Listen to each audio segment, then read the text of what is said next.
welcome to both Barn Blog and Regrettable Centuries from Dawn to Decadence series, which we're doing in lieu of No Royal Road for probably a while. I'm like, the more we've been accumulating readings on Decadence, and we have to touch right-wing ones too, and blah, blah, blah, blah, blah.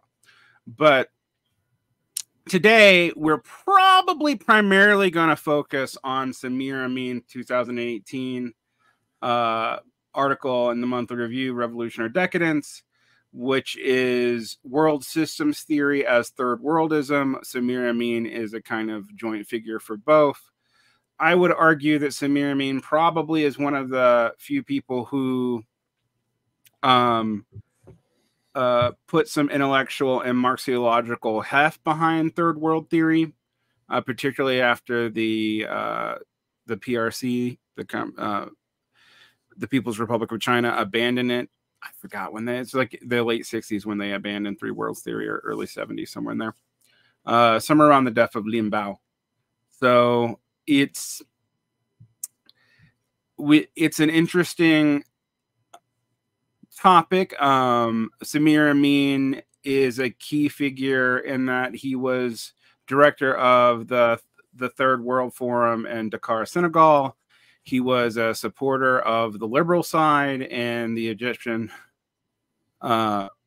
revolution because he didn't like Islamists. That I think a lot of people today would find that interesting. Yeah, I didn't know that until you told me last time, and I think it's very strange. Yeah, he did a whole book when he was arguing like a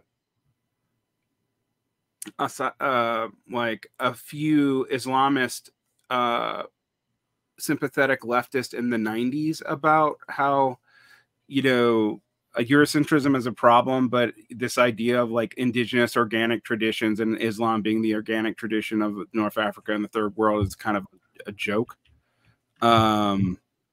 So it's an interesting thing to note because most of the people in the West don't know his internal politics in Africa. Like, they know him from his writings in the monthly review and his association with Giovanni Arrighi and Emmanuel Wallerstein. So we can go into it. Like I said, you and I both wondered if this book was ever published. I still can't find it. It appears that he died before finishing it, so we will never get his full-fledged theory here. One thing I will find interesting, I did find interesting, I'm time challenged today, and then I'll hand it over to you guys, is that this article really lays out how much his form of world systems third worldism departs from Marx, while also claiming to be to holding the tradition, but in that vague, like, vulgar Lukashian way of like, wherever the revolution is, there is Marxism, regardless of what the content of the revolution actually is. It's similar to like the attempt by Jay Sakai to redefine proletariat and nation. So a lot more rigorous than Jay Sakai's attempt to do that. Jay Sakai basically argues the indigenous peoples of America were a nation because reasons. Yeah. Which, what I point out, like, go over Stalin's criteria for nationhood and then go over the indigenous peoples. Like, it just doesn't apply. And I don't say that to actually like shit on decolonial struggles. I don't think it's that simple. I think it's actually a fundamentally misreading to like treat those groups as nations, because nation itself is a European concept. So it reminds me of Silvia Federici's misuse of the term proletariat to discuss the peasantry in the Middle Ages. Yeah, or Christopher Lasch calling sharecroppers proletarians, which was also weird. Yeah, sharecroppers are... It's a little bit more understandable, sharecroppers, but sharecroppers to me are on the spectrum of transition from peasantry into agrarian labor. Like, sharecroppers are almost serfs, except for that compulsory element. Everything else about it, they're basically free tenants, essentially, of like Like the medieval free tenant is the closest thing that exists to a sharecropper. But yeah, it's certainly not proletarian. It's also the case that what we think of as peasantry is fairly limited and too static compared to what the peasantry has been in any one country, let alone between countries. So the concept is very fuzzy for a reason. And I don't think you can simplify it to be like proletariat is a really specific kind of category. And that's actually one of the clarifying things that capital formation has done for the world. It's just the existence of peasantry is just of a different order, of a different right form of social being. One of my arguments when we get to Varn's theory of decadence, which is probably somewhat unique, is that the proletariat in the West, actually the proletariat in most of the world, I wouldn't just say the West, is overly complicated by internal stratification and divisions because it's existed so long and has been and de-integrated into capital structurally over and over and over again in ways that make many weird hybrid classes possible. And we have to remember, like, the fact that we still have lumpen at all is weird, considering Marx originally thought the lumpen came from two places: downwardly mobile petite bourgeoisie, and then everybody else who got screwed over in the transition from feudalism and absolutism into modern liberal capitalism. And those classes were decayed and falling into, in the Brumaire, that's his explanation for why they exist and why they're a problem. The issue we have today is that, well, when we have tons of them and we're not really supposed to. Right. Part of that's deindustrialization. Part of that, there's a lot of reasons for it. We talked before the show about an hour about my problems with most articulations of third worldism. I want to get this out clear, though. We all agree imperialism is real. We're not going that far. And although people mean, one of the things the label imperialism papers over is, like, we don't agree on how no leftist, if you put 4 leftists in a room and ask them, what is imperialism? And they will give you an answer. And how is it bad? And they will give you an answer. But then you go, what is the mechanism that is actually working there? Right. And you'll get 20 answers from 10 people. I think if you pick a standard, like a simplified couple of points, like let's say you take Lenin's imperialism as a model for the flow, the formation and the flow and the maintenance of capital in the world today, then I would say that you would have to say that imperialism is an old framework. At least I don't think that doesn't exist anymore. And yet some things we can call imperialism. And that means I think that we have to recognize we're using the term differently than it was previously used exclusively by Marxists for a very long time. Right. And it's funny. If imperialism exists, because I think it exists, sure. But it's different than what Luxemburg and what Lenin and what Bukharin and what Hilferding and that whole generation of Marxists talked about when they talked about imperialism. Yeah, it's funny. At one point I said, when talking about all these different debates about imperialism and what our definition should be, I made the joke that it's like pornography. You know it when you see it, right? But like Ukraine shoots that completely out of the water, where we've got, like, anarcho-NATOists and like the former ISO, which are all pretty much just lined up behind NATO, calling what Russia's doing imperialism, but what NATO's doing is not imperialism, and et cetera, et cetera. Whereas I maintain talking about like being on the side of both Gaza and Ukraine because of anti-imperialism, but like the side of Ukraine is armed and funded by the exact same side that the people in Gaza are fighting. So, I actually mentioned the letter where Lenin chastises Kotsky for even though he's anti-war, beginning to back off being anti-war because maybe supporting the Germans will lead to the liberation of the Serbians. And what Lenin says to that is basically, we support Serbian liberation, but not under these contexts, because it would help one imperialist power against another. Right. Done. And that's sort of my stance towards Ukraine, which I think makes nobody happy. Because I'm like, look, I think what Putin did was an unwise act of aggression that has a definite provocation historically, but the regime in Ukraine is very much hard to support the more you know about it, even if you might want to support the Ukrainian people. And it is funny, though, because I think Putin's sincere when he says, I would just like to be fully incorporated into the imperial order. He doesn't use that last word, but that's basically what he says. Yeah. So, yeah. It's a kind of, to me, that's an inter-imperialist war with one side being slightly more, I don't even know what I would say that, because I would say NATO being slightly more problematic in the whole equation, and NATO as being the only way Ukraine can really resist with any capacity. Yeah. Should it have happened? No, but we don't live in that world, so great. No, it's like, it's great power politics. Getting involved in great power politics is getting involved in inter-imperial rivalry. And it's definitely drags everyone down in the process. Yeah, I mean, that's been my point about people who talk about multipolarity, as like multipolarity has poles. Poles are empires. I don't know, like that's what Hans Morgenthau meant. That's what C.H. Carr meant. That's actually even what Alexander Dugin meant.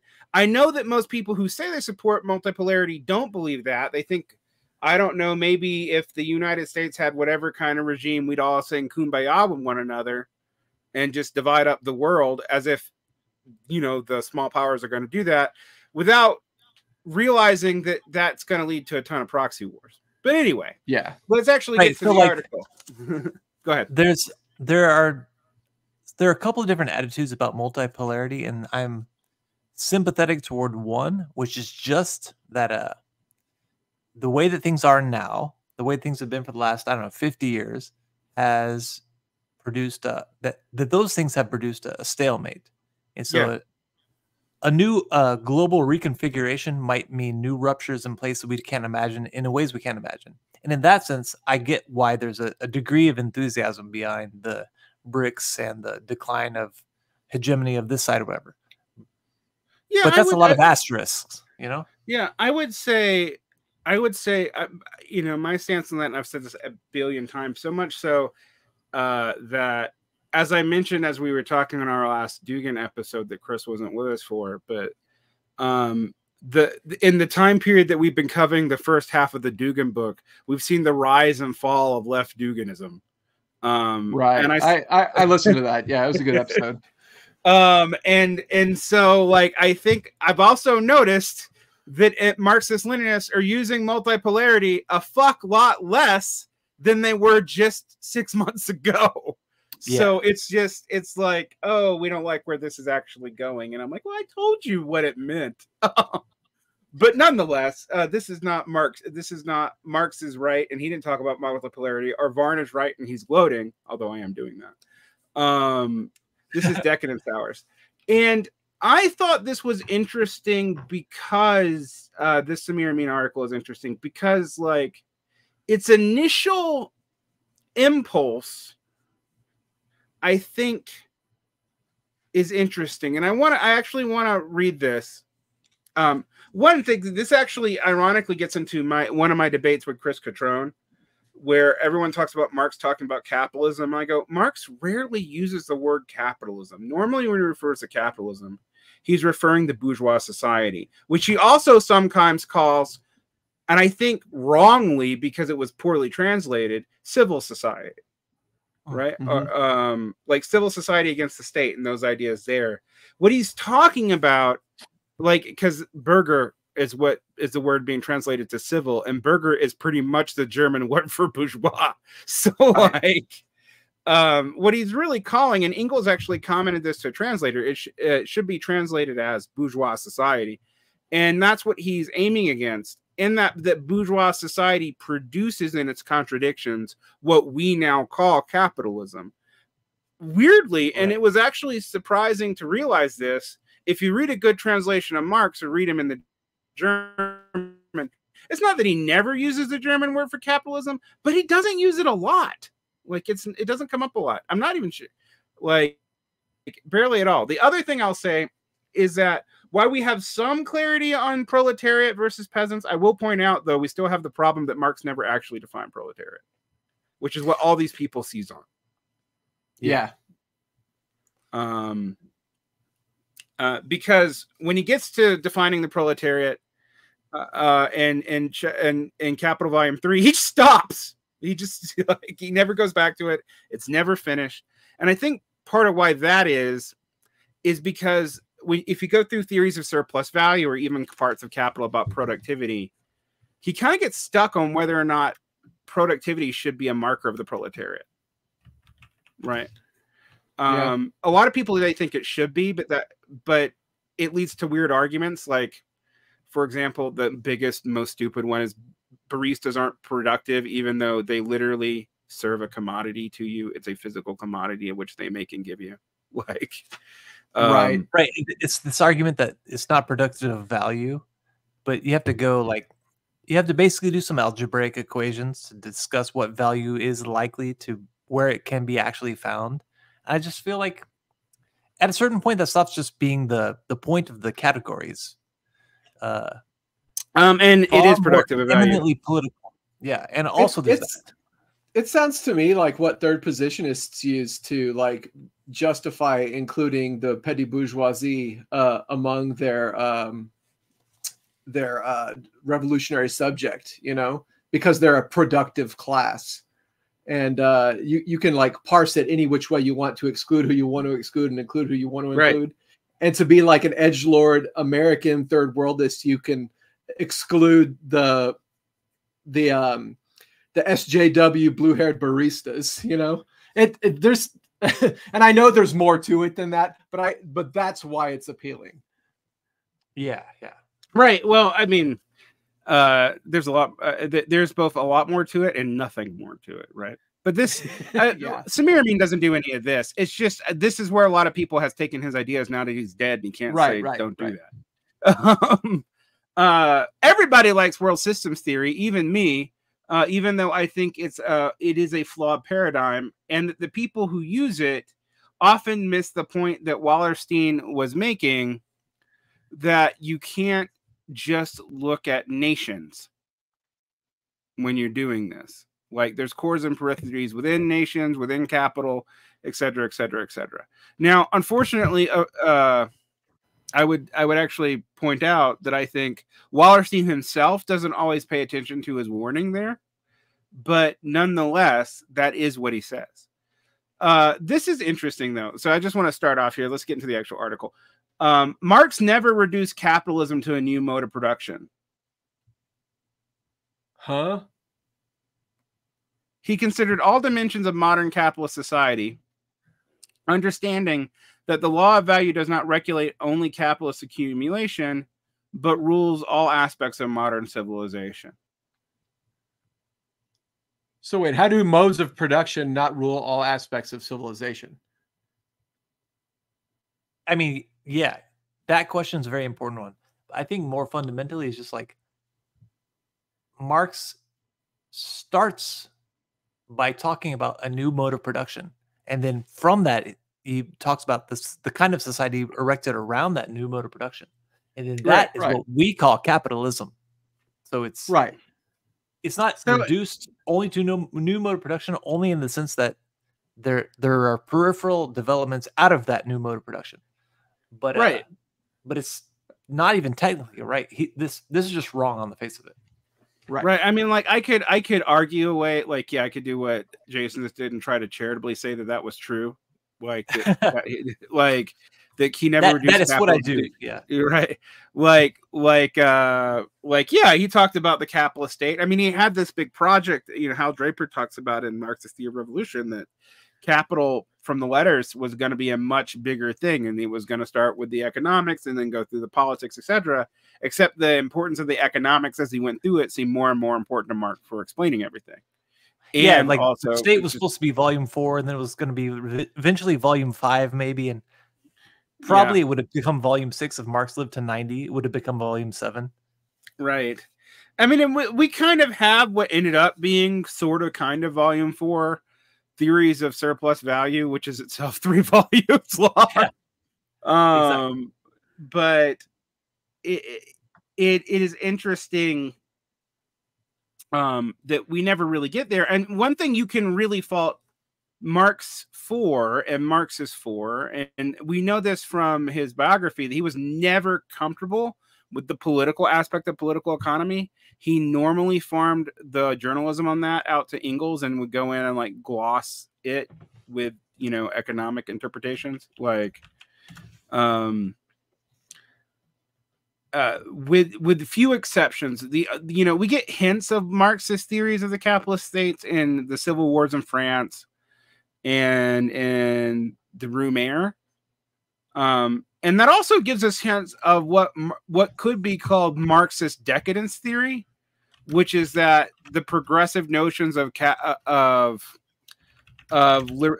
liberal bourgeois subjects hit the wall and trying to maintain property and, quote, regress back to feudal forms of government. Wait, you mean that brand new thing which just started happening, which has made us into techno neo-feudalist society under our noses? Yeah. Oh, okay. Yeah. I think, you know, that's the beginnings of a theory of the capitalist state. But we have to basically say that Marxist theory of the capitalist state as the ruling committee of the bourgeoisie is woefully underexplored. Right. Right. Like, yeah. All right. Let's get to the other things he said. But rules all aspects of modern civilization. Civilization talk is also weird. I mean, I know we have all this Marxist Sam Huntington talk these days, but like that has always struck me as bizarre that we have talk of civilization in anything. Like Marx is like, don't we take civilization as a given? I don't know. That's one of those words that just, I guess, I don't have a problem with it, but again, it's like I might be injecting all of my own interpretation, and so in order to make it clear, it should be developed. There should be some, like a line, even, just to indicate exactly what that means.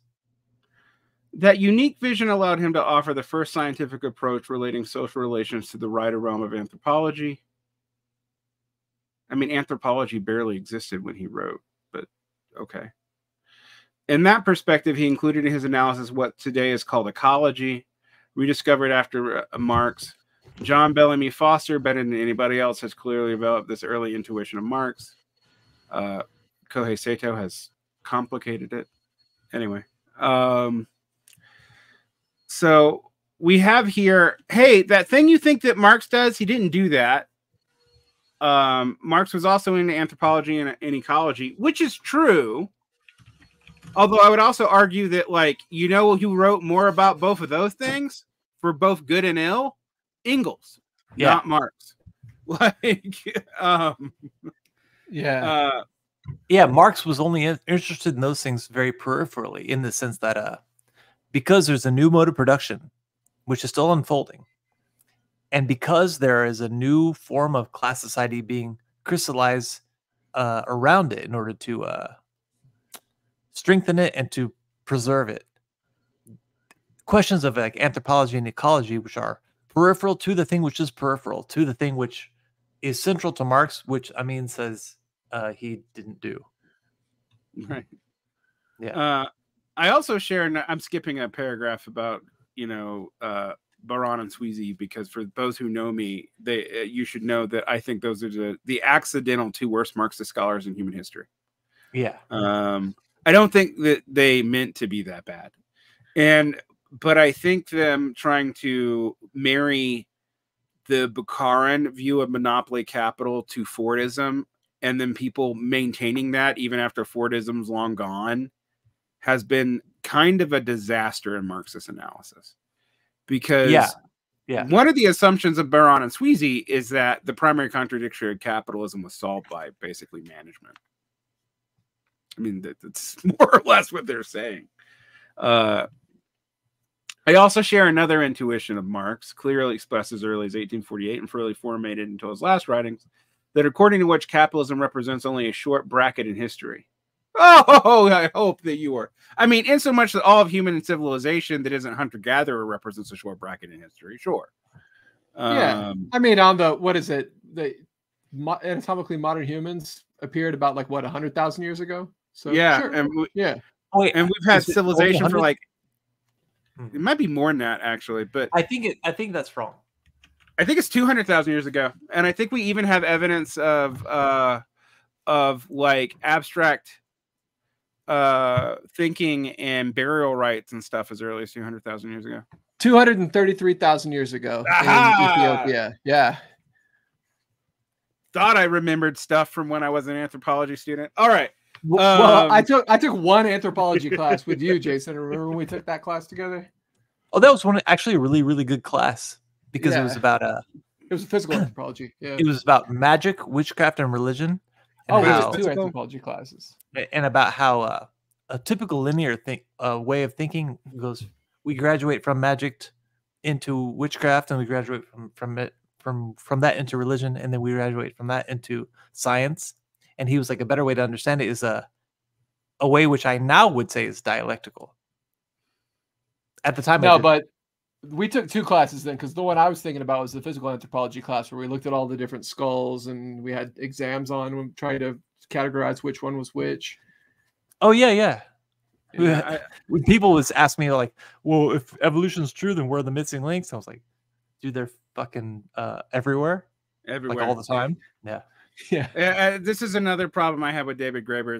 I'm not going to get on, but his hostility to any form of evolutionary thought like really pisses me off. It's so weird. Like, I don't understand that at all.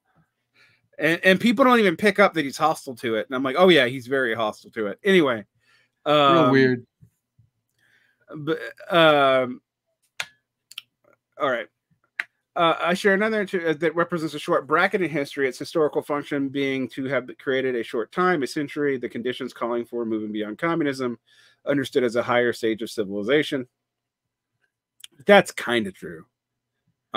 Except that I'll be honest, I keep on putting the birth of capitalism earlier and earlier, our bourgeois society earlier and earlier.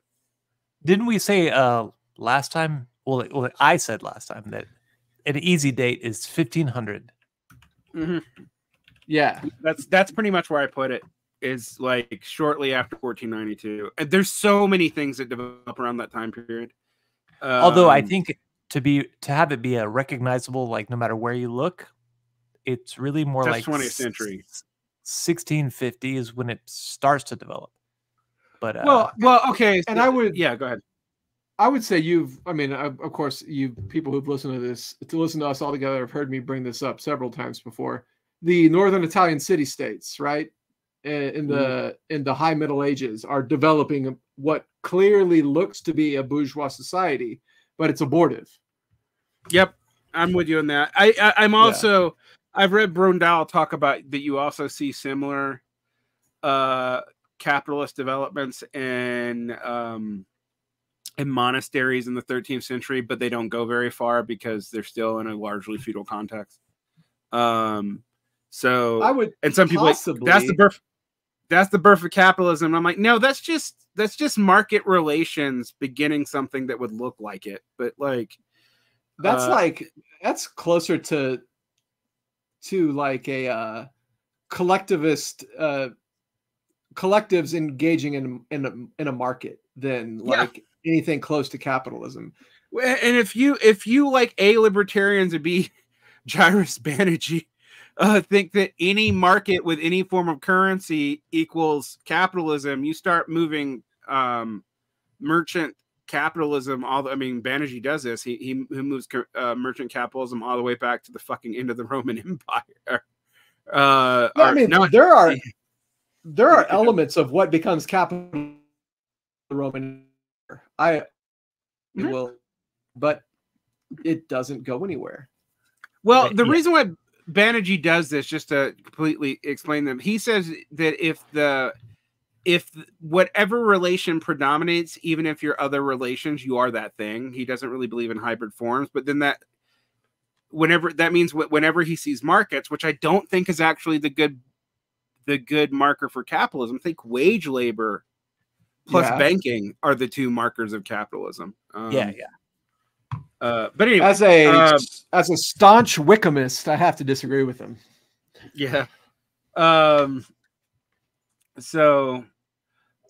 But I tend to think Marx was overly optimistic about how quick it was going to be to overthrow capitalism. And I also think it's interesting that even Marxist-Leninists will say this without realizing that's what they're saying, when they're constantly saying, oh, we had to develop productive forces more. And I'm like, well, the more you say you had to develop productive forces, you're actually contradicting Engels while also citing off in the same book. And sometimes I'll even cite the paragraph I'm talking about without this part of it, where Engels says, oh, we need to develop productive forces, but by 1888 we already had enough to have communism. Yeah, I think that the world that Marx was describing and the predictions which people like Kautsky made were all true from around the 1840s till around the 1940s. But the existence of the Soviet Union and the Allied states and the development of nuclear weapons, all of that changes the calculus. And so if what Marx was talking about is inevitable, was inevitable. And it did happen. And then it didn't happen. And then it started to change, and nothing else afterward can be said to be the same, whatever. We have to change our political calculus when conditions in the world changes. And I think the 1917 revolution is a world historic event, and that means that the world before it is different than the world after it. Well, I mean, it is funny because he said when you meet people like who will argue that we already exist post-capitalism, and they'll find Engels in 1844 writing about Owenites and Fourierists in America as proof of the efficacy of communism. And then acting as if that's what communism means till later Engels and Marx posted manifesto, which is really funny because then they're like, then you're saying that they already thought America was a communist society in 1844, which is kind of a ridiculous claim. Well, right. And also like the Owenites and the Fourierists, like at the furthest, the last remnants of the last expression of that kind of experimental attitude was like the Great Depression. And really, it's more like the First World War. So, like, if that's proof of something about communism, then what we have is proof that communism fails. All right, so let's get into what he thinks decadence is. I'm just going to read a whole fucking section. The workers' and socialist movement has sustained itself on the vision of a series of revolutions beginning in the advanced capitalist countries. From the criticism which Marx and Friedrich Engels made of programs of the German social democracy to the conclusions derived from Bolshevism from the experience of the Russian Revolution, the workers and socialist movements had never conceived of the transition to socialism on a world scale in any other way. However, over the past 70 years, the transformation of the world has taken other paths. The perspective of revolution has disappeared from the horizons of the advanced West, where socialist revolutions have been limited to the periphery of the system. My answer to you is, why have there been no more socialist revolutions since 1970 that have been successful, if that's true? 78 is literally when the name of developing national liberation movements moved from things like Pan-Arabism and Marxism into stuff like Islamism and stuff like that. And most of those revolutions also fail. Right. So it's just this claim seems like, well, history has changed, but we're also stopping history around 1975. Shut the fuck up. Like, anyway. These have been integrated developments of sufficient ambiguity for some people to see them only as a stage in the development of the expansion of capitalism to a world scale. Well, I wouldn't say some people. In most of these cases, what happened to these former colonies, even when they claim to be Marxist, with the exception of like 5 countries, Vietnam, Cuba, North Korea, although it's hard to say what that even is. China, and what else is left? Yeah, nobody. I mean, it depends on what. It depends on the year, because like in Ethiopia, they maintain some fealty to Marxism-Leninism until the 90s. In Angola is the same until like the late 80s, I want to say. But this is written in 2018, my friend. Like... Well, yeah. By the time he writes this, it's very clearly, yeah, you have to ignore a whole lot of history in order to make this argument. Right. I mean, this feels like these are arguments I saw in the 60s and 70s where they were defensible, right? But yeah. It's hard to defend this now. And I think it's ironic because, remember, as I said, Samir Amin was highly ambivalent about the Arab Spring because he distrusted Islamists. So it's like, okay, but the major form of revolution in your area of the world now is not one you would support. So how was he? What was his stance on like the Islamic Republic of Iran? And I actually don't know. Yeah. I don't know.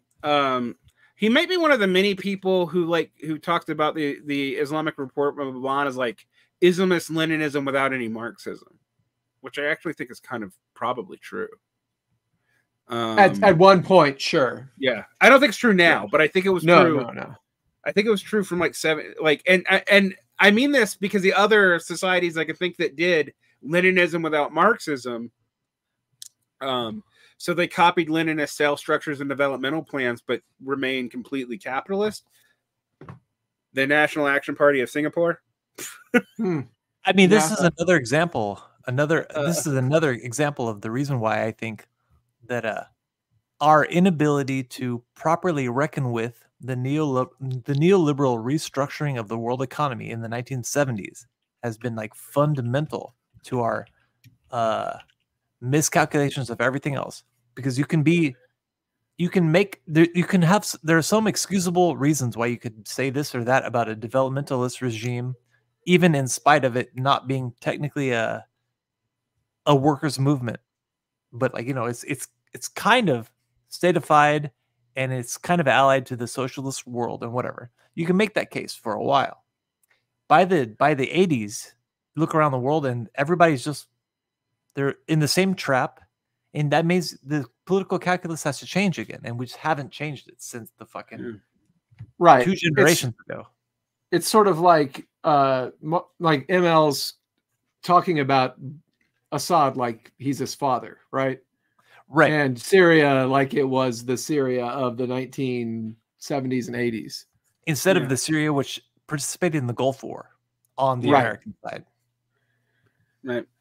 Well, it just tells you don't trust the Americans. But yeah. But that is part of our of the need to change our political calculus. Is like look around the world and see what you actually have to do now. And so far, it's just doing the same thing still, no matter what. Like I would actually argue Gaddafi like expelled like 30,000 Palestinians from Libya, and participated in whatever. All these developmentalist regimes are on the other side of the Great Divide at a certain point. Also, none of them are really that Marxist at all. No, none of the two that you mentioned. Yeah. Like we could talk about Angola or Ethiopia, right? But it's hard to talk about Syria. Right. I mean, Syria had some vague, developmental program that was socialist in the way that Arab nationalism postured itself as socialist, but that's it. Definitely not Marxist. Well, right, and the same thing with under Egypt, like under what's his name, Nasser. You can make a case that like there's it's tangentially related and it might grow over into socialism or whatever. But by Sadat, which is still like 70s, still 70s. In the 70s, by the 70s, across the board, all over the world, that is it's proving to be a pipe dream. Basically, by the time that all the anti-colonial revolutions are done, they're no longer a thing to be hopeful about. Right. An analysis of the system of unequal development gives us a different answer. So we have the system of unequal development. Now, I want to point out, and I pointed this to you off air, that I am supportive of the idea that the developed world has been primitively accumulating in the developing world for forever. And that's both what drives Lenin's imperialism, but also what we see today, which I think is actually closer to Kautsky's super imperialism even now. Yeah. Because the great powers are not directly fighting. Right. They're indirectly fighting, which is what Kautsky predicted. Now, Kautsky's writings on colonialism are shit, so I don't want to like sound too pro Kautsky on this, but it is interesting that like as soon as you get the weapons, the situation that Lenin was creating, and Lenin was combining Hobson's liberal theory of imperialism with Bukharin's theory, and that's close to Bukharin's. It's not exactly the same, and it solves two problems, which is the tendency of Reddit to profit the fall, and the tendency towards monopolization and the accumulation of capital and organic composition. Those things seem like contradictions in capitalism because they are. Yeah. Like, but everyone always focuses on one of them, but not the other. People either focus on organic composition and capitalist development of forces, or they focus on the tendency to rate of profits per all. But those two things interact, and Lenin was trying to see how that would affect political economy. The problem that you have, though, is people read that text as if it is true for all time. Right. Yeah. Which is weird. Sort of the problem with all of Lenin's texts and Marx's, etc. Trotsky. Yeah. Well, yeah, like you encounter people who say like they quote what is to be done. They're like, well, that's why you have to do this, and in what is to be done it says this. It's like Lenin argued that what is to be done is outdated by 1907. Yeah. Sorry, Larsley. Anyway, I mean, also like you and I have both read a lot of Eric Van Rijn. People should really read. And I'm going to do in my theory book group, we're eventually going to do The Political Thought of Joseph Stalin by Eric Van Rijn. But it makes it very clear that one of the problems when you have like Kamenev fighting Trotsky, fighting Stalin, fighting Bukharin, is they're all legitimately citing Lenin. Yeah, because Lenin changes his fucking mind. And they're all trying to erase that Lenin changed his mind all the time. Like, right. What's funny is like Lenin's inability to be pegged as having a singular line of thought is one of the things that which marks him out as a genius. And it's actually funny that by virtue of trying to prove that he's a genius by sticking to one kind of thought versus the other, they kind of not just misuse Lenin, but they make Lenin seem very wooden and very static and very much the opposite of a genius. Yeah, right. I mean, it's like it's talking about Lenin like a political figure rather than like a saint. Like trying to write a history of Lenin rather than a hagiography is what, or demonology. That's the other thing. Or demonology. Yeah, that's the other thing. Right. Right. I mean, that's what I encounter whenever I see someone who's not talking about Saint Lenin is not some weird trot. Usually, because ML's only recently started writing books again in English. I'm being a dick, but kind of true.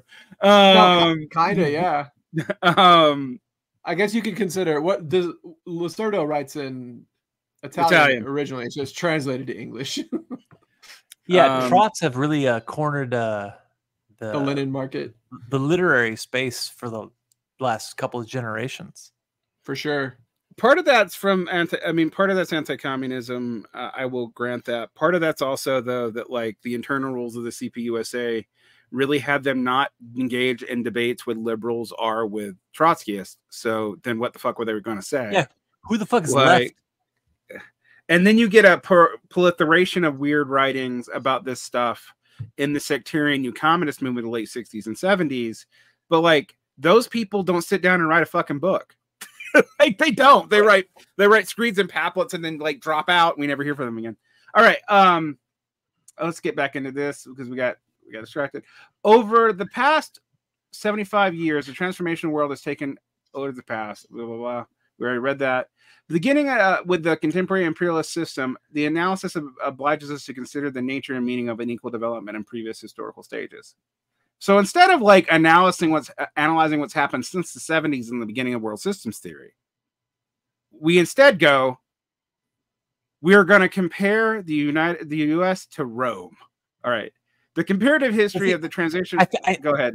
I'm sympathetic to that need, or that declaration of a need, but only as a second order. The first order is still to analyze the conditions that we're actually in right now, and then then compare them to previous systems, previous modes of production, and so on. You and I both, I mean, all of us here both agree that you should compare. I mean, otherwise, why would we have done a whole series talking about Christopher Wiccan and Hitton and all those people? I mean, like, yeah. If we don't think the I'm end all of the about Roman comparing stuff to Rome. Yeah. I am one of those people who like thinks a whole lot about the Roman Empire, but I also think about the Parthian Empire and the Seleucid Empire, and I'm kind of a empire thinking dude, actually. Yeah. But I'm always like, you know, the problem with middle-aged men when they get into either Rome or Nazis is that they don't go deep enough and weird enough. Like, there's so many more weird empires to study. Therein lies my PhD concentration, and I got into reading about Nazis and then found some real weird guys that were way more interesting. Yeah. Thus, the similarities of the current situation and the end of the Roman Empire have led those historians who are not proponents of historical materialism to draw parallels between the two situations. On the other hand, a certain dogmatic interpretation of Marxism has used the terminology of historical materialism to obscure thought on this theme. The Soviet historian spoke of the decadence of Rome while putting forward the socialist revolution as the only form of substitution of new relations of production for capitalist relations. Yeah, that was a Soviet problem. I agree. Fuck, it's a problem for a lot of Western Marxists now. I hate the term Western Marxist after, and you know what? I don't even blame Lacerda for me hating it. I blame Perry Anderson. He should have never done that. Anyway, because now a stupid insult has been flipped on its head, and you know what happens when you invert a stupid paradigm? It remains stupid. All right, but it's also different. Yeah, it is now differently stupid. All right, it's not to say that everything Lacerda says in that Western Marxism book is bad. For those of you who asked me, yes, I've read it. It's more that it's kind of based on a caricature of a few particular Marxists, often quoting from their non-Marxist writings. It's very strange. Like, anyway, back to this. I've never read it.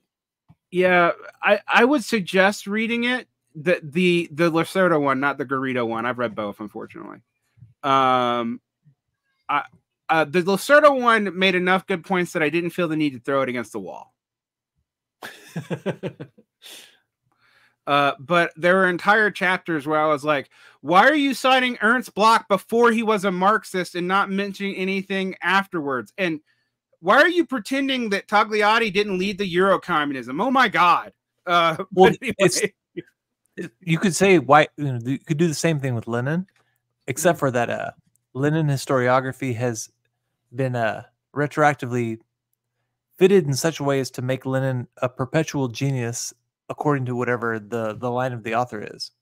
Yeah. Right. So if you're a Soviet influenced Marxist during the Cold War, or if you were, no matter what, if your Marxism is pegged to what the Soviet Union taught, then you can make those kind of mistakes, because you can look at a figure at different points of life and pick any one random moment to be like, that's who they are forever. Because that's what I do with Lenin, and that's true.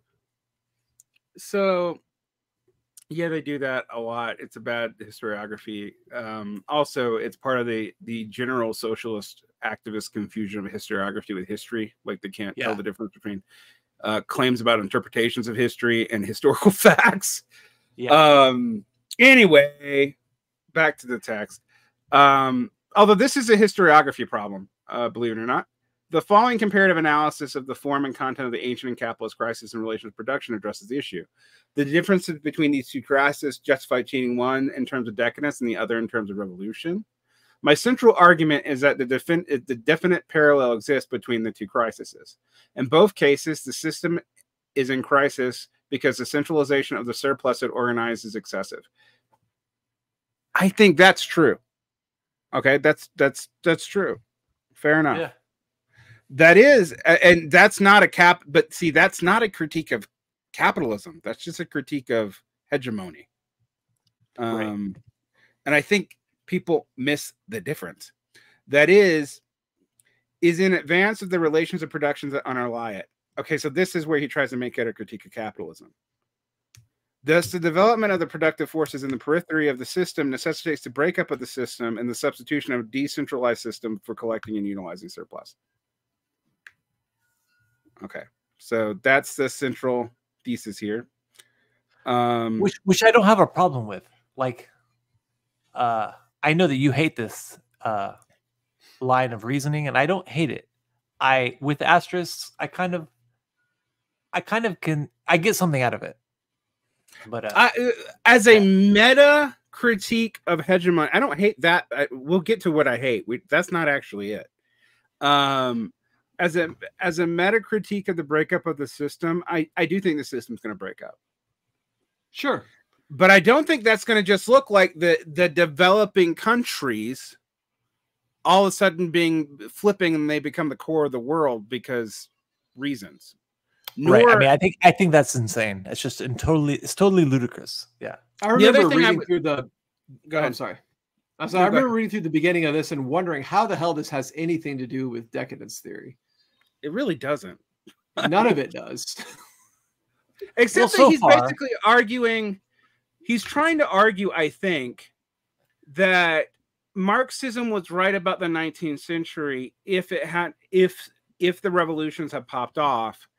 Mm-hmm. But since they didn't, partly because of the pressures of imperialism, this is me like fixing the argument. The capitalist system has gone decadent, as has any revolutionary potential in it, because they're all in that system. But somehow the periphery and China, which doesn't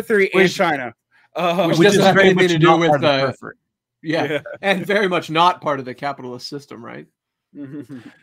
Well, right, and even bracketing that argument, which is pretty central, but even bracketing that off, like, what the peripheral nations are where? Like, what are the peripheral nations? Well, basically, in the 1960s, they can't be China or Vietnam. They can't be. Even Wallerstein says that Brazil. Those are semi-peripheral, right? Yeah, right. In the 60s, well, right, those were semi-peripheral, and there is an argument that they're Oh, go ahead. I said now that they're completely integrated into the world economy, and China is like an completely fucking powerhouse. Integrated in the world economy. Yeah. Now there's a separate argument that Portugal, back when it was an empire, back in the 1970s when it started to lose its empire, became recognized as part of, it was peripheral to the core of European capital concentration, and so in that sense, a lot of countries are peripheral. But either way, China is just not. So I would say like Central and Western China is peripheral to capital, as is the Rust Belt and the Southern and the Bible Belt, basically in the United States. Yeah, sure. And Wallerstein's analysis does not, as I mentioned earlier, actually break this down in the nations, although he kind of does sometimes, but mostly he actually does say that we're only talking about nations as shorthands because we realize there's cores and peripheries in nations too, blah, blah, blah. But if you do that, then this third world thesis is really hard to believe, because then like, oh, there's cores and peripheries within the capitalist core. Then why are we talking about this as a geographic problem? That's the reason why I think that third worldism is only kind of applicable in an imperialist framework in which a nation acts as there's a national capital and there's a national army that's designed to break open barriers, to suck from the periphery back to the core for the benefit of the national capital. neoliberalism changes all that, and now it's become very clear that the difference between the core and the periphery in the U.S. is kind of the same as the difference in Brazil or in China or anywhere else. It's actually way worse, as we mentioned earlier. It's way worse than in China. Like China does do things to mitigate its core and periphery differences, but it knows it has them. You have to redefine what periphery means for it to work now. Yeah, right. Yeah. Well, the thing is, you can't core and periphery stuff. I used to accuse of being crypto Maoism, and I still think it a little bit is. But like, I think it is. Samir Amin's the only person who explicitly ties it to third worldism, because we have to remind listeners that what third world thesis used to be, as represented in its most recent instantiation by now trader Zach Cope, who's become a neoliberal. That's funny. You guys saw that, right? Maybe you didn't. The guy who wrote the definitive economic text on third worldism, which was not very good, Zach Cope, has become an ardent neoliberal. Huh. Well, interesting. Sure, why not? He has rejected all of his prior writings on the topic, etc. Which means that, but for those of you who don't know what the argument was in the 80s, all right. So there's been three phases of third worldism. There's three worlds theory in China during when Mao and Lin Bao were getting along. And that stated that the US and the Soviet Union were the first world. I know, weird. Europe was the second world because it was contested territory, and the non-aligned movement was the third. These were political categories, not developmental categories exactly. Right. The shift, according to J. Mafwad Paul, and I know I'm mispronouncing his middle name. It's indigenous, and I don't know how to say it. But his book, Continuity and Rupture, actually, I think, honestly argued that Maoism, as we knew it, developed in the early 80s after the fall of the new communist movement. And they picked up three worlds theory and they said, okay, well, the Western proletariat is not exploited because of super profits from the imperial core, and the developmental proletariat is hyper exploited. A lot of scholars, including Charlie Post, point out that if you look at productivity rates and profits from productivity rates, that's not true. Right. And again, it's because, I mean, our criticism of neoliberal restructuring and austerity measures is precisely the opposite of an argument that the first world workers are bought off by the super profits. You can't be living under austerity and also be the beneficiary of the things which you are not getting because of austerity. Right. Which the reason why this all starts to fall apart and a lot of third worldists move to world systems theory to justify their thinking, as I mentioned, world systems theory is vague on whether or not the problem is exploitation, hyper-exploitation of the workers in the third world, or extraction. They don't talk about class relations in core periphery stuff. They don't. Right. It's mostly developmental, like levels of development in world systems theory. So it gets you out of the disprovable claim.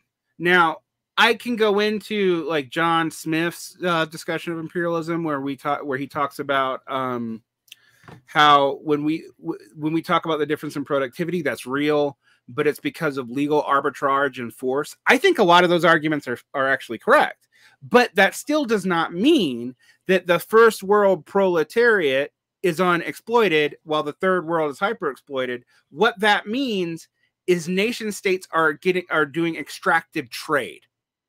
Yes. So you are dealing with two interrelated but not entirely the same systems, and the third world just want to flatten them out. It's also, the whole primary and secondary contradiction thing, which is a weird thing because there's none of that in Hegel or there's no like primary there's no numbering of contradictions. Like contradictions don't work like that in Hegel and early Marx. That's right. They only work like that for Mao because of a political calculus.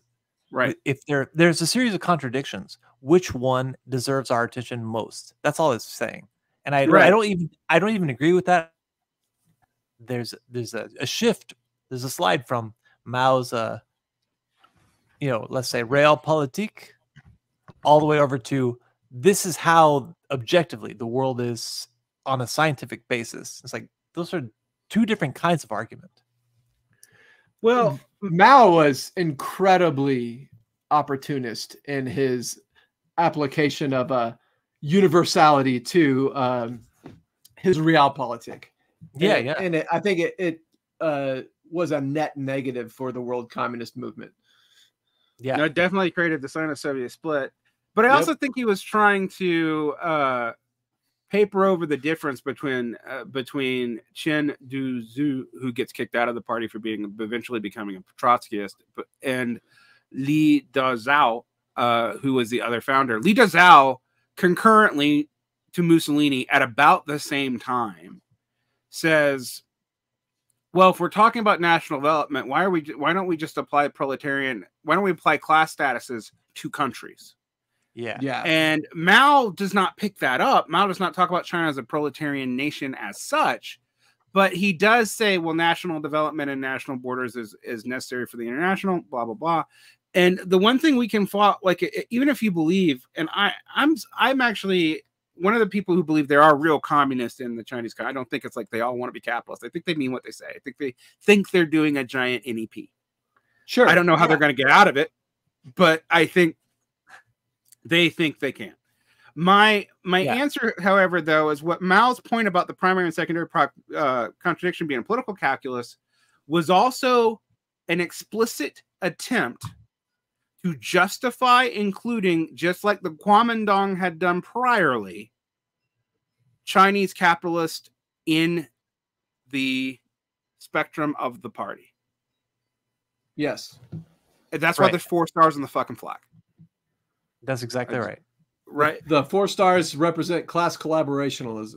Collaborationism. Right. And it's real weird when you see American dungists try to argue that we need to do that, because even Mao had been like, no, the developed world doesn't need to do that. They've already done their capitalist development. They need to dispossess their bourgeoisie. And we're like, no, you see people now using Deng and Mao to argue that we need a national consolidation project in the United States. Oh my God! So that we could rebuild our crumbling infrastructure. Yeah. That's the thing about living in this time of monsters. Lots and lots of very weird hybrid forms appear. Right. So I do think that there is something to what Amin is arguing here, but the fact that he sees himself in the third world is. And yet he doesn't believe in like what we would see as like Western third worldism. But what he posits is even vaguer. Like the thing is, my point about world system theory is it's not wrong about cores and peripheries existing.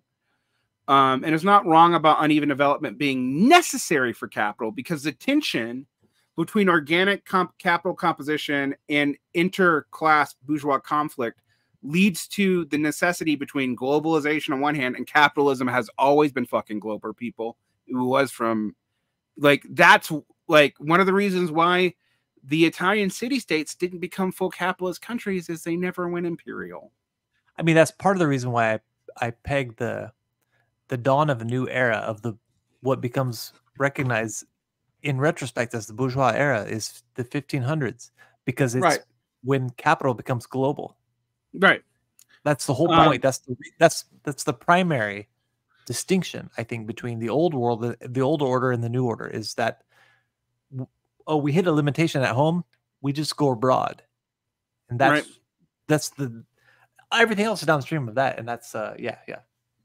And that leads to tensions. I mean, it leads to tensions in the capitalist order itself. But anyway, okay.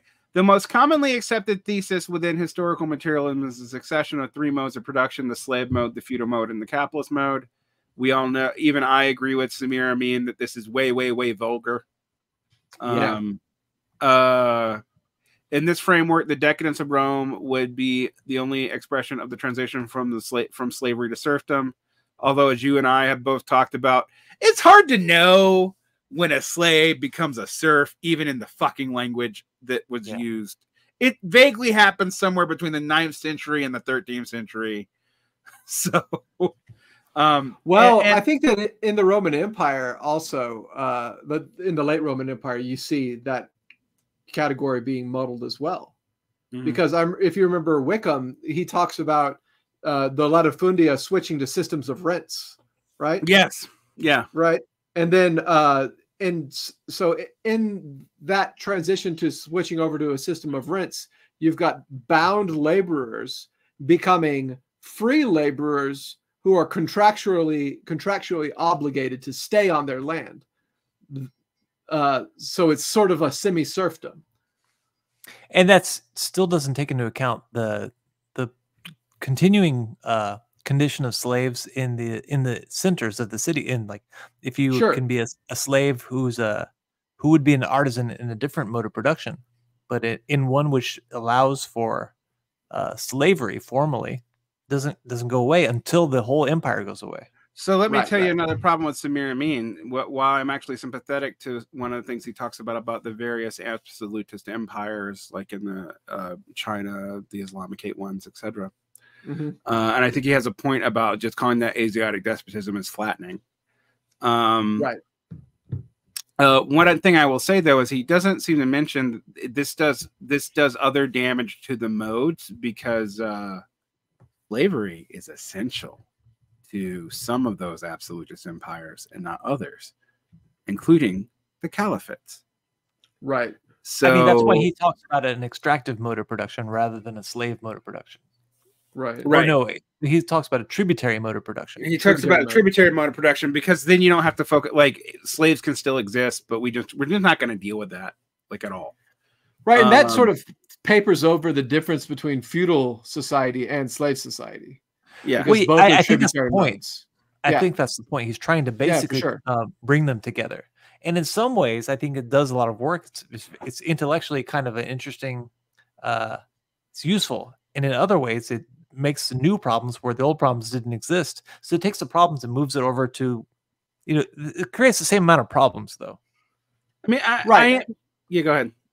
I was going to say it papers over the class conflict that arises under feudalism that's not possible under slave society. All right. Yeah. We're down. I consider the formation to the Western centered in its generalization of the specific characteristics of history of the West and its rejection of the history of other peoples and all particularities. I actually do think that's a fair criticism of Marx's writing of the Asiatic mode of productions, is that he doesn't touch non-Western society in any serious way until the fucking ethnological notebooks. Like, he does touch it. Like, he writes about the Taiping Rebellion, and we have to remind ourselves, just to remind people, more people died in the fucking Taiping Rebellion than died in World War I. Yeah. Just to remind, like, 4 times the amount of people. The bloodiest per capita war in American history is a Civil War. And it's like 1/20th of the Taiping Rebellion. Like, it's insane. But anyway, and so I don't say that like Marx and Engels didn't think about stuff outside of Europe. They did. But they didn't. I mean, Marx didn't write about it seriously until really late. Like, and often when he write about it, he did a very poor job. Right. Like his early writings on imperialism in India are just bad. Really bad. Yeah. But I mean, I do think like by the time you get to the ethnological notebooks and you start seeing his interest in non-European societies and him writing about the United States, even though the United States he considered a post-European society, he might have like Marx used the term settler colonial, but he probably wouldn't have thought that that was a bad historical analysis of what was going on there, because he mentions that he thought that the United States was part of the European world still. Okay. Choosing to derive laws of historical material from universal experience, I have proposed an alternative formulation of one pre-capitalist mode, the tributary mode, towards which all class societies tend. So all class societies forever turn into tributaries. And I think this is universal because it's so vague it's meaningless. Yeah. I do think it fixes a problem, Jason, but I also think it's so vague that I'm like, I can literally describe like the big man theories of Papua New Guinea before we're even talking about states as a tributary mode of production, and I can describe the Umayyad Caliphate that way. I can describe Qing and Ming China that way. If I can describe all those societies with the same fucking mode of production, it doesn't mean a goddamn thing. Like, right, because they start to be political distinctions. So there's a tributary mode of production, and then there's a private appropriative mode of production, and at some point maybe there'll be a collective mode of production. So there are three concepts of production. And internal to those, now the new designations are political designations. So feudalism, whatever else, that's now political designation. And that means we have the same amount of work to do on this question. Right. It's like you haven't actually solved anything. You've just, like I said before, you've taken our problem and you moved it over to where we didn't already have a problem. Right. I mean, I think what Samin is trying to avoid is like what liberal historians do when they're just like, there's no such thing as capitalism or feudalism or any historical periodization at all. That's the mantra of the modern liberal historians, like historiography that we learn in historiography 101 as grad students. It's just like periods do not exist. Everything is a longue durée, and there's even taking the Annales school idea of the longue durée and then flattening that even further. So yeah, periods don't exist. There's no such thing as systems. It's basically. Well, the thing is, like, if you zoom out far enough, yeah, that's true. If you zoom out far enough, you can't see the distinctions between what we call nations. But if you zoom in close enough, the distinctions are dramatic and very visible because they're both true. Well, I mean, this is my problem with, like, yes, I can do the longue durée thing, and if I really start doing it, I'll start like telling you that most everything that we see in the transatlantic actually began in the fucking Crusades. Sure, but, like, and I will do that and mean it, but I mean, I personally think that there is value in the Annales school method of looking at the longue durée, looking at trends in the way that populations shift and the economy shifts, because then you can tell, if you zoom in further, that long trends in the shift of economics lead to ruptural moments that help to redefine things.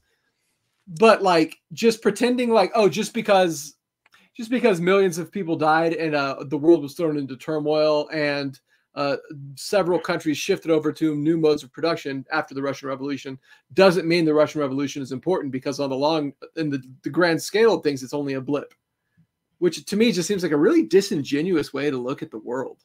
Right. That seems like if you're taking Hegel's position and making it, utilizing it to argue the opposite conclusion. I think it's also responding to a different, also popular in liberal circles historiography, though, which is the episteme views of Foucault, where like every era is a completely foreign country. We don't know why anything transitions anywhere. They're closed epistemes into discussion. Have a good day. Like, God, man, it's the guy just that pops up. He turns up like a bad penny everywhere. Which is terrible ideas. Well, I mean, it's like structure. It's like, it's structural Marxism without any Marxism, and with like, we're not going to try to explain the transitions. Just new epistemes emerge. Have a nice day. I mean, it's without Marxism and really kind of almost without structure as well. Yeah. It's structuralist, but it shouldn't. It's post-structuralist. That's what he called himself. All right. So power is like everywhere, man. So, I mean, the interesting thing is it makes history incomprehensible, which, of course, historians don't like, even though that's a popular mode, too. So now we're in this weird, like, yes, Graeber does this, and Dubin does this, and so many people do it. Like, guilds are like public interest groups. Yeah, they are like public interest groups, but the scale and function of what they do is different. Like, they're related, but they're different. And it's that whole like pretending that when scales change and it changes the entire way you organize around the scale, that somehow because X emerged from, or Y emerged from X, that X is Y, is so fucking frustrating. And it's super dominant right now. Why do you think that is?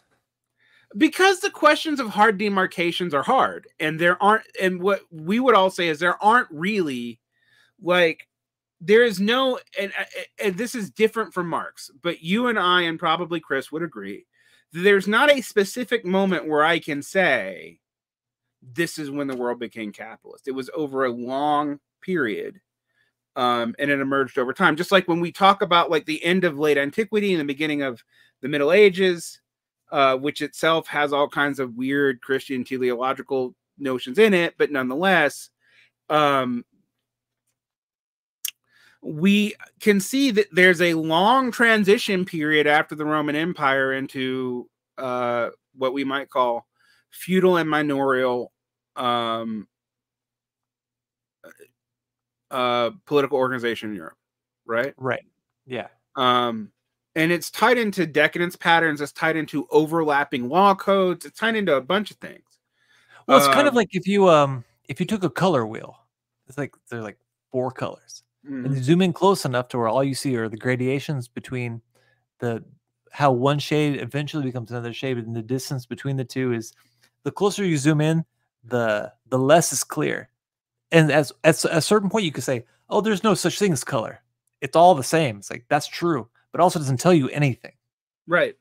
And it's hard to explain stuff like, I mean, even a liberal like Thomas Piketty, I mean, some of this is based off of speculative research, would talk about like crop yields and productivity and be able to prove there's a massive difference in productivity between the capital and non-capitalist world. And then people go, oh, but that difference is really just industrial society. What the fuck do you think we mean by capitalism, you dipshit? You just renamed it to avoid the question.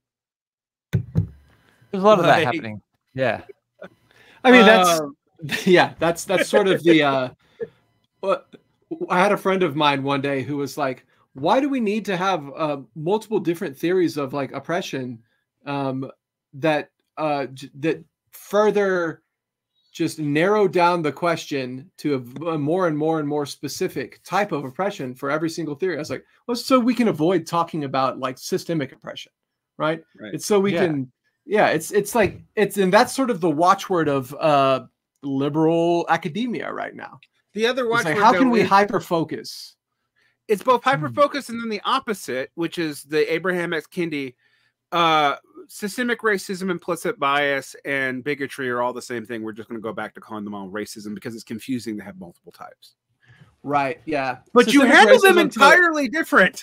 Like, go ahead. Systemic racism to liberals is just the aggregate of everyone's individual racism.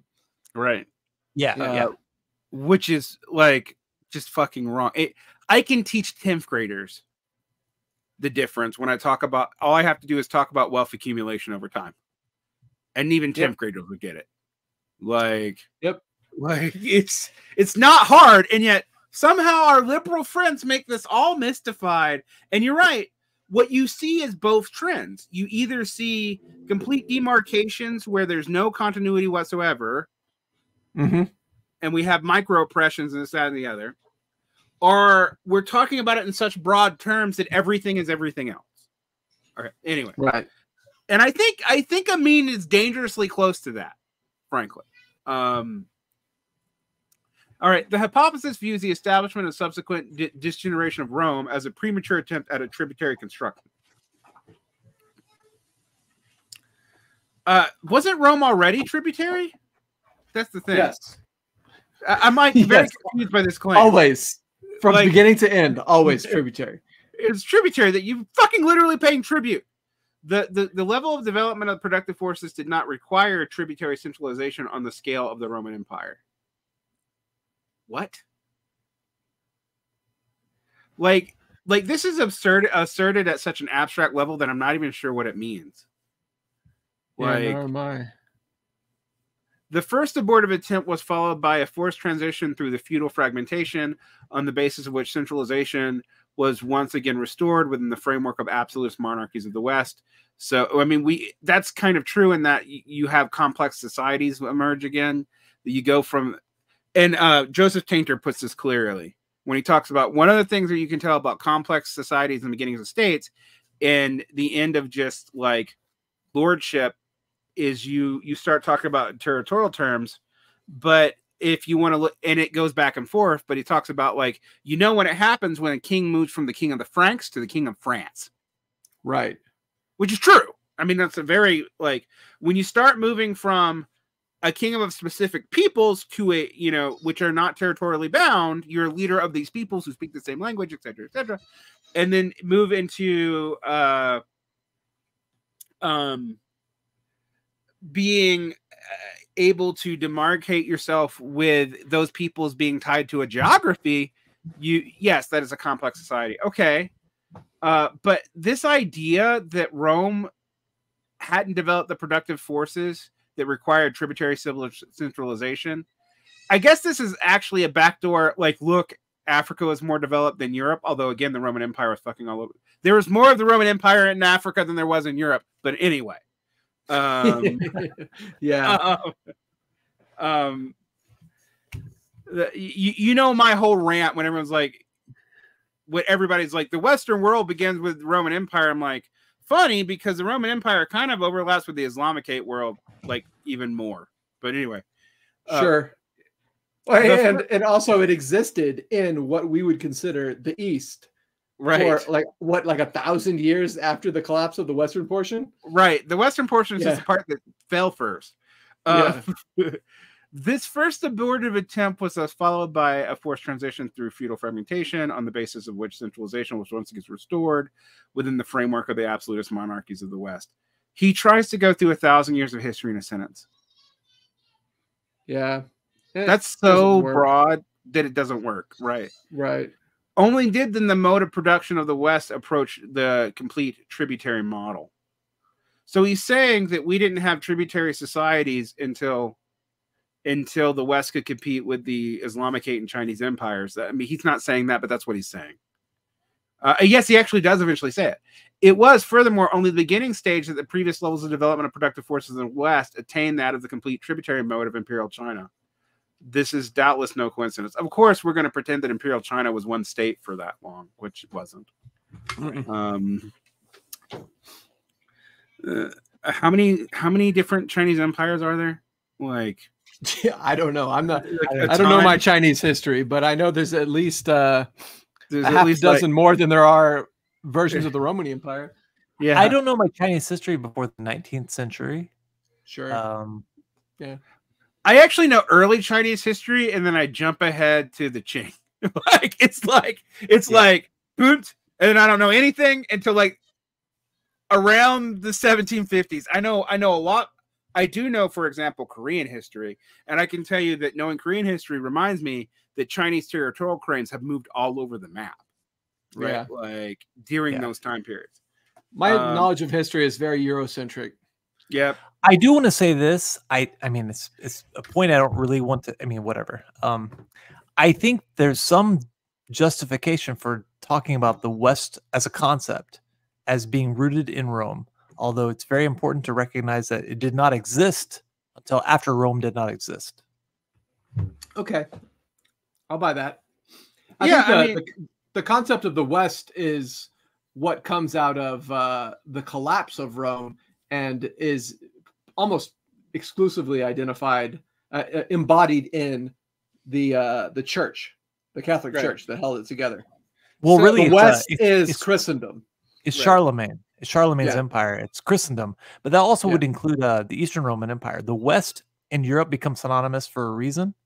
And they are because of Rome, but they have nothing. Rome had nothing to do with it, even though they're entirely because of Rome. It's just like an imagined community, man. Right. So to go into this more, why I talk about the fucking Crusades so much. Actually, not on my show. I just do in real life. Is that the West as we know it is a concept that emerges with the fall of Byzantium. Right. And it goes back to Rome for its legitimacy because Rome no longer exists in any form.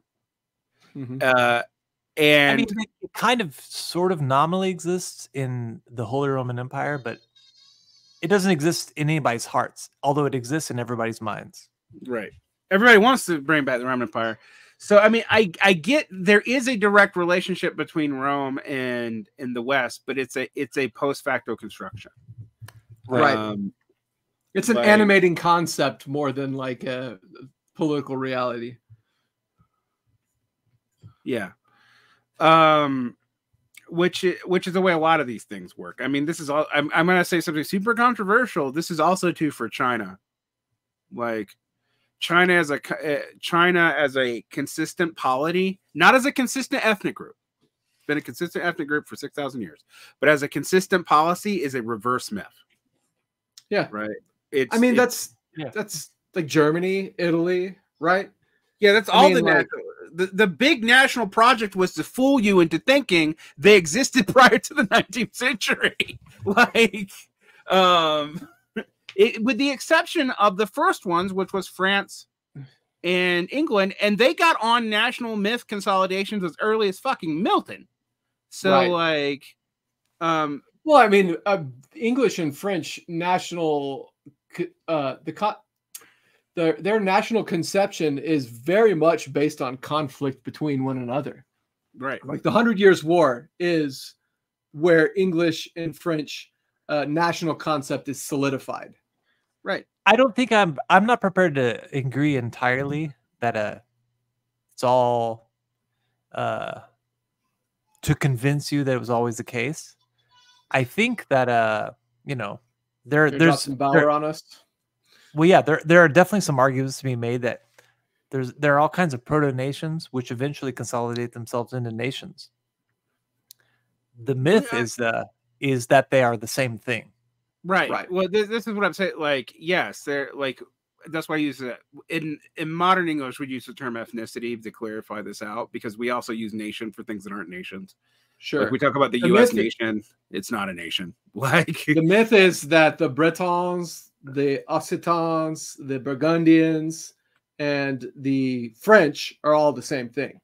Right. Right. And they were not. And this is the other thing that they are now. Right. But you see the problems with this when you look at the peripheries of those national ideas. So Italy gets a little bit sticky when you look at Sicily. Right. France gets a little bit sticky when you talk about the Bretons. Actually, that's actually where it's a little bit weaker. Right. Or the sort of almost non-existent anymore ethnicities that exist in the Apennines, right? Not Apennines, the Pyrenees. Right.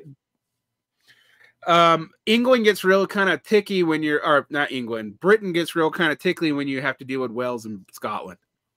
Right. Like it's like are they part of it or not? Yes and no. Like it's go ahead. There's a further complication too, because if you're French, you now, unless you're of the very far right, French means whoever moves to France and adopts French customs, speaks the French language. So the concept of French now is much closer to the Roman concept of Roman than the old French concept of French, which was an ethnicity which, as an identification, had to be forced upon other ethnicities. Now that project has been so successful that it is no longer existent. So you could be from Algeria and you move to France, but you're actually a Frenchman because you grew up in France, whatever. So other than the fact that his tributary stuff is so vague, I don't know what he's talking about. I actually agree with the idea, but the idea that I didn't realize his tributary mode went this far because I don't understand then what isn't tributary. And according to him, pretty much everything is, including modern Western society. Yeah, that's where he loses me. I think you can make a case for slave and serf based labor regimes to extract tribute. I think it's a lot harder to make the case that the extraction of value from labor is also tributary because it's fundamentally different. Right. The backwardness of the West, as expressed by the abortion of Rome and by the feudal fragmentation, certainly gave its historic advantage and needed a combination of specific elements of the ancient tributary mode of barbarian communal modes of characterized feudalism and gave the rest its flexibility. This explains the speed with which Europe passed through the complete tributary phase. quickly surpassing the level of development of the productive forces of the West, which it overtook, and passing on to capitalism. Okay, so he doesn't think capitalism is tributary. It was very unclear from the way he was writing that. This flexibility and speed contrasted with the relative rigid and slow evolution of complete tributary modes of the Orient. Basically, the Oriental, to use a racist term that I guess I accidentally used, but the Asian societies and the African societies were so developed and so complex they couldn't move very fast. Okay, I think that's somewhat true, actually, but again, and thus he creates the ability to pass to capitalism quickly to the consolidation into basically the absolutist period of liberal development. And again, that's kind of true. Yeah. I don't know. It's more complicated than that, but whatever. This is what I don't know what the tributary modes are actually doing when you're saying that like everything in the world works this way except for capitalism. So, but he says that capitalism devolves into a tributary mode, though. Yeah. Eventually we get there. So basically he's a neo-feudalist, except we don't believe in feudalism. We believe in tributarianism. So he's a neo-tributarianist. All right. See our series on Morozov. The idea that capitalism devolves into tributary is a way, I think, maybe not consciously. I don't want to cast that aspersion, but it's very unconsciously a way of removing the locus of history itself from the class struggle to, let's say, national struggle instead, which is very convenient if you are a third worldist. Yeah. And also our class collaborationist of any variety, honestly. Yeah. Like fascists can easily pick this up. I mean, this is it's way not saying more... it's fascist people, but there's exactly. But fascists can easily pick this up. Third worldism and proletarian nationalism rhyme, you know? Right. Yeah. Well, so I mean, yeah. I also want to say I have to add this little asterisk, this caveat, is that when I tilt at third worldism in this way, in all its varieties, I also am somehow excluding Kevin from this because he's not here. And listeners will just know that I like to say Kevin is a third worldist, and then he gets on and we talk about other things.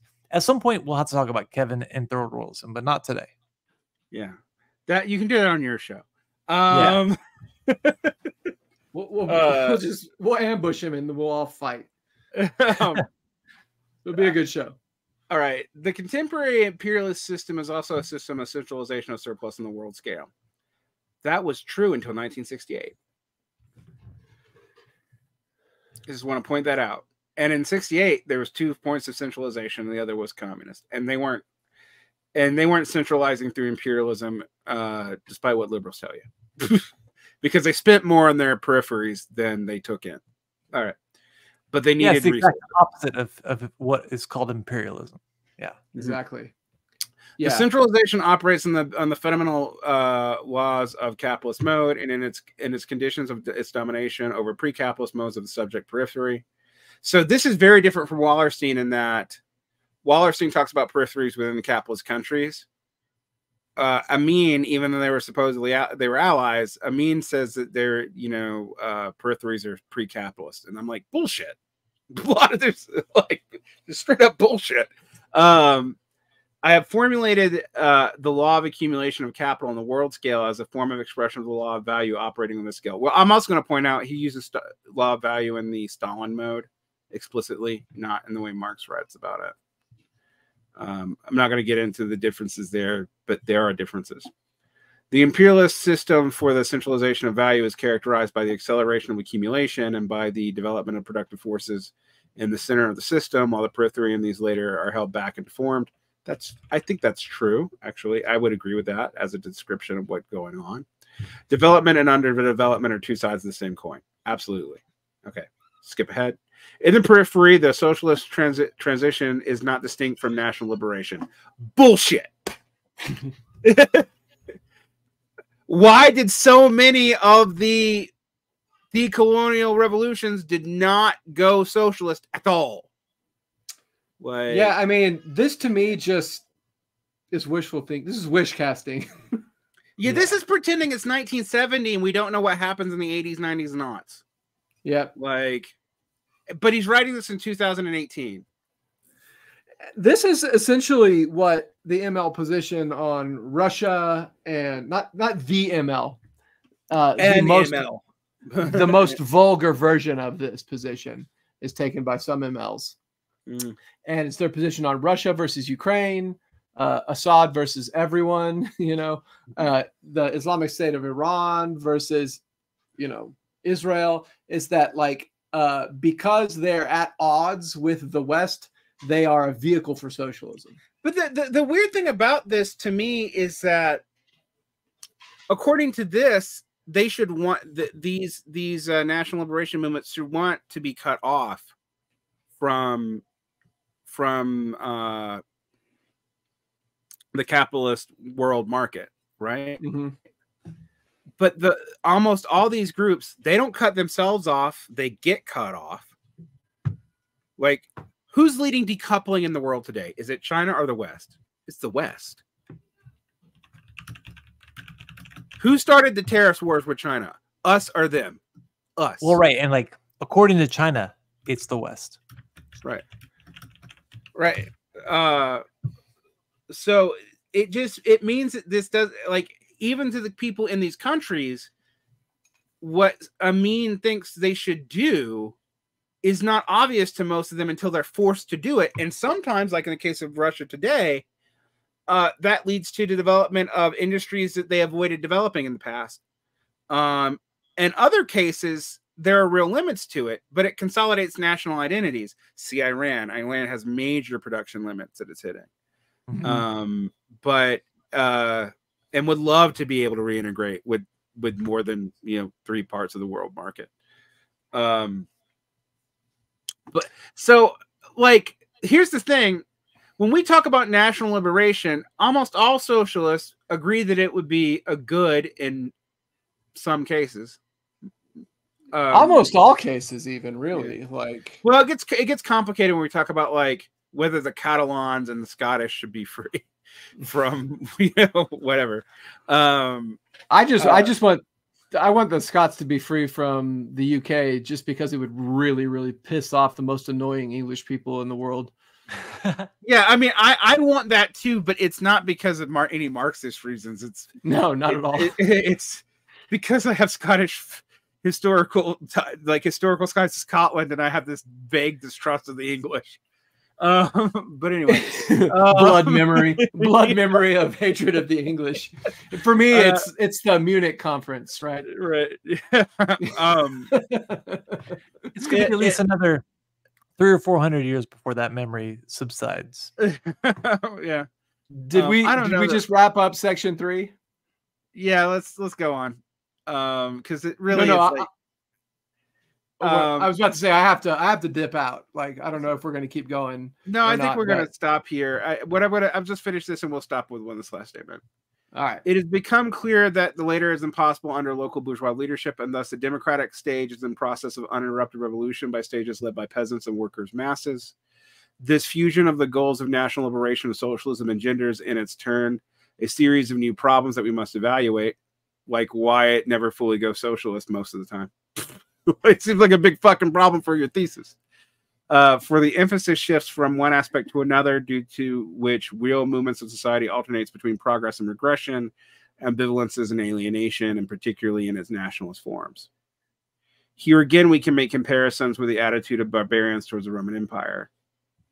So basically, to get to the decadence part of this, and this will be the last thing, and we'll pick this back up and end it, and then get on to the Aufhebung piece, and then we'll start with our next set of decadence readings.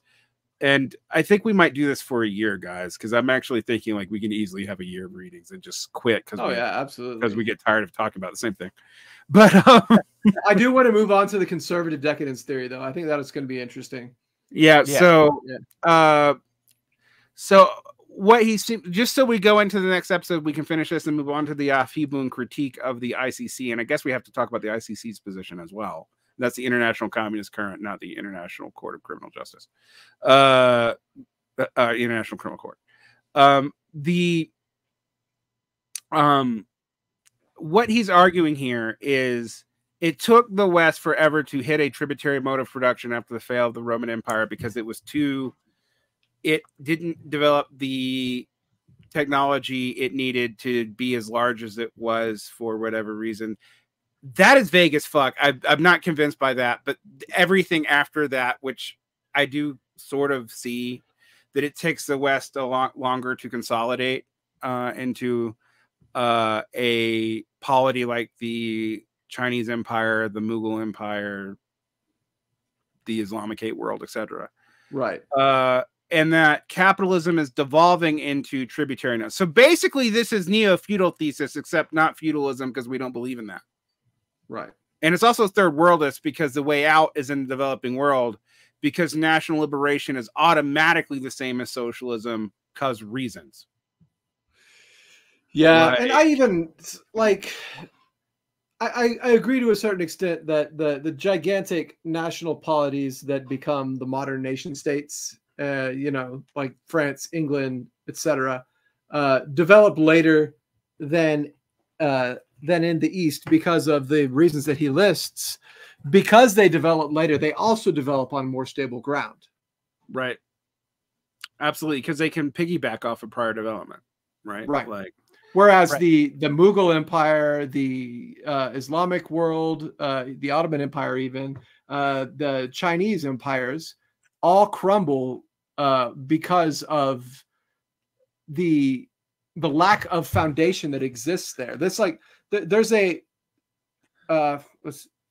centrifugal force that just pulls it apart, right? Right. Although I would say one of the interesting things that Amin doesn't deal with is that the Islamicate empires are partially based on Roman power. Yes.